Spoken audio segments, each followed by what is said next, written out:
Sa inyong nga assessment sa imong nga pagbisita diri sa South Bus Terminal Go.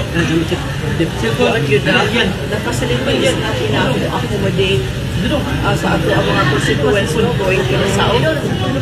Kanya, safe kaayo kay makita ninyo ha, especially dito nga part ang kanyang atong bitaw. Ang kanyang siling ko ay makita ninyo ang siling. Delikado kaayo no, this is accident waiting to happen here. Hindi ba ayaw maka-manage ba? Kita din natin. And surprisingly, ang Mr. Lu, naasala ito ka, si RDW. They must be making good business here. They started with one and now they have three. And only to find out na they only give 5% of the gross sales sa province. Wala sila nag-abang 5% of the gross sale. So this is something we really have to review and look into. But this week, I will be having a meeting with the stakeholders.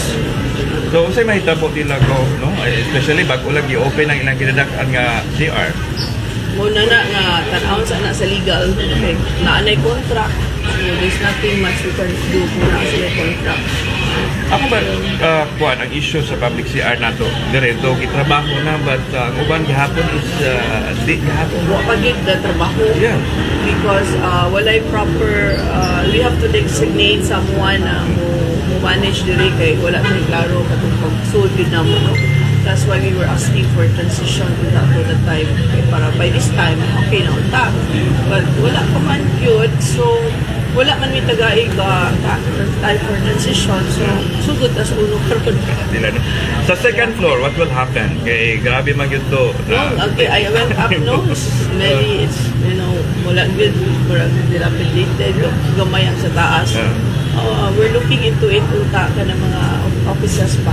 Sa government offices niya, instead of they go sa downtown, at least 3 na lang, ignaong nila sa Pasnaan na lang, but we still have to review that plan of ours. Yeah. But first things first, we have to fix the toilet para na ay option ang katawhan na hindi na mo bayad para sa toilet. Ato man ipabangan once ma-fix na ng second floor? Pwede good siya. We're looking at offices, government offices na makahatag serbisyo sa atong taga-probinsya sa South District. Ang mga ilang kong statement nimo regarding sa disallowance sa Commission on Audit sa past administration. So, is na something to talk about it. Okay. Give him a chance to discuss it. Nagawat ni ko letter sa COA. Those were expenses of the province from 2013 until 2024. Kanya ubay-ubay ato mga 126 million disallowed na yun. So pasabot na ng disallowed, kinsay nakadawat itong mga kwartaha kinanglan ulit. Wala meaning na nga disallowed. So as ordered by Gov yesterday, ang next step would be for legal to write all of the recipients to return the money. Yeah, the legal is already working on it. Okay. Sa among meeting yesterday. Okay, one last for me. Gov, dunay ba kong hipi karon no, sa Cebu Provincial Police Office, si Colonel Bermudez, unsay marching order ni mo niya?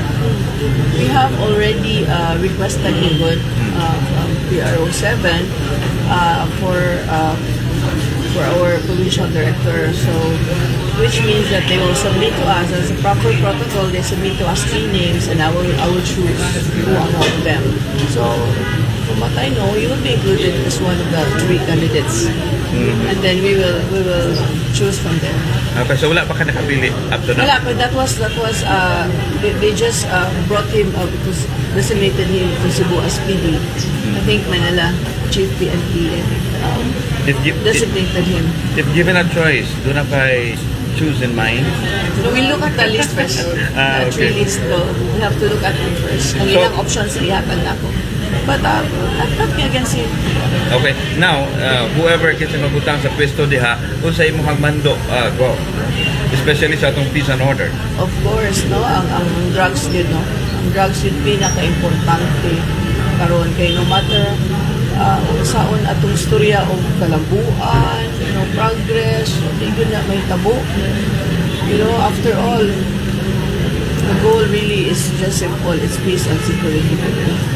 So if we cannot attain that, if we cannot control the drug proliferation here in the province, then, peace and progress will be next to impossible. They are asking for the support from the LGU. The PNP is asking the support for sa LGU. Go. How supportive is the province? Of course, I give them my 100% support because they will be a big part of my administration. As I've said, simple raman the bottom line is good, peace and security. So if we cannot attain peace in our land, in the province of Cebu, wala good, we cannot be progressive. So they will play a very vital role in my administration, and I give them my full support. Especially ako kabaw, but not so many people know this, pero anak PNP ko, ang akong amahan pulis, and was anti-drugs with all his life. So mauna nga ako sa naana sa ako ang kasing-kasing, kay ang atong kapatanunan ato yung hunaon karon. Kay from what we heard, confidential report na ay mga drugs from Leyte ato ilabay sa mga islands, so pasood din sa Cebu. So muna I gave them my instructions yun na non-negotiable yun ang atong anti-drug campaign.